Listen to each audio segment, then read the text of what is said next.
Giapud-apud ngadto sa mga nagkadiyang coastal communities ang motorized fiberglass bangka ug fisher sanctuary materials nga kabahin sa proyektong Fishery Resources Management in Support Establishment and Maintenance of Fish Sanctuaries nga gipunduhan pinaagi sa 20% Development Fund alang sa calendar year 2024. Gihimo ang distribution ceremony sa Provincial Agriculture Office sa tubod Lanao del Norte ning baguhay lang. Ang sanctuary materials gihatag sa napulo ka mga farmer cooperatives and associations. Matag usa nakadawat og tag 170,000 pesos. Ang mga materyales ilang magamit sa pagmugna ug pagmintina sa marine sanctuaries nga maoy labing gikinahanglan sa pagpreserba sa aquatic biodiversity sa probinsya. Ang napiling beneficiaries mipilawom sa evaluation sa PAGRO nga suportado sa Municipal Agriculturist Status Implementation Reports. Ang kriteriya base sa kapasidad sa kooperatiba nga makagamit sa mga materyales ug ilang aktibong pakiglambigit sa sustainable fishery practices. Samtang 8 ka mga coastal communities ang nahatagan sa motorized fiberglass nga bangka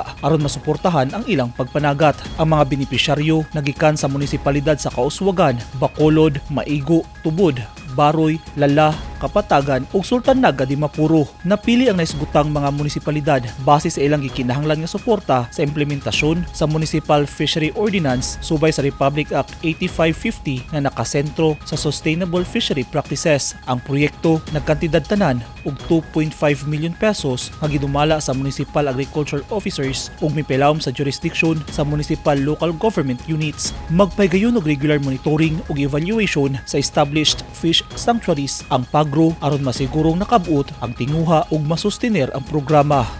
Eugene Hinutan, Newsline Philippines. Stay safe.